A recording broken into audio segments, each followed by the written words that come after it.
It is now day 17 of the House being paralyzed without a speaker, and we are 29 days away from another potential government shutdown. This hearing comes at a time when House Republicans' dysfunction is hurting the American people, weakening our economy, and undermining our national security. All year, House Republicans have caved to the extreme elements in their party who have no interest in governing. They forced severe cuts to critical federal programs in spite of a funding agreement between the former Speaker and President Biden.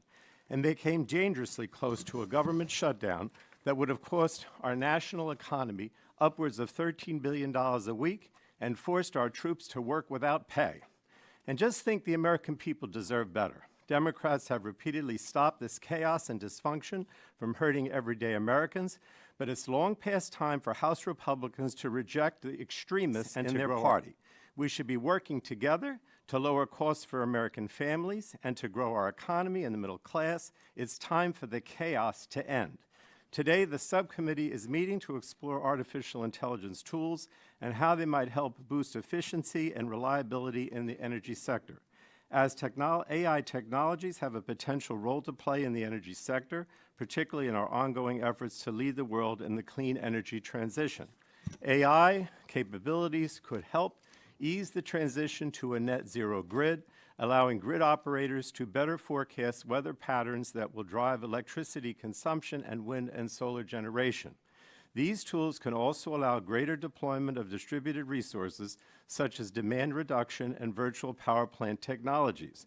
There's also great potential to use AI tools to help detect methane leaks and other sources of emissions from the oil and gas sector. These are all promising opportunities, but there are also a number of risks that we must monitor.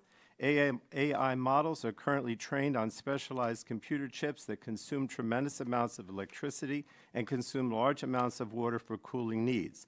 The specialized computer chips necessary to train AI models could also become an additional choke point in the energy sector if supply chain issues start to make them scarce or if cyber vulnerabilities are introduced into models.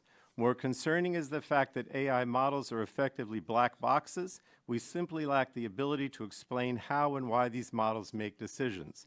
And that problem will likely continue to get worse in the short term as models continue to scale in size and complexity.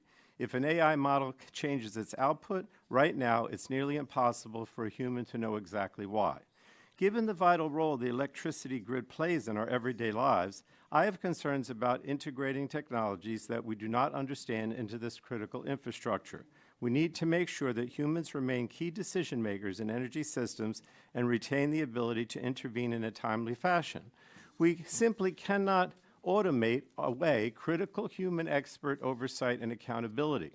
And finally, I remain deeply concerned about the data privacy implications of AI technologies. I strongly believe that the bedrock of any AI regulation must be privacy legislation that includes data minimization and algorithmic accountability principles. Last year, Chair Rogers and I worked in strong bipartisan fashion to pass the American Data Privacy and Protection Act out of our committee by a vote of 50-2, and I'll continue to push for a comprehensive national federal privacy standard. So with that, I am looking forward to this hearing and understanding the challenges and opportunities of integrating AI technologies into our energy system.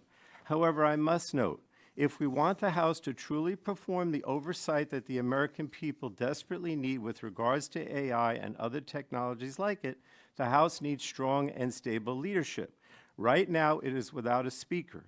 And I urge my Republican colleagues to work together with Democrats in a bipartisan fashion to help the entire country move forward.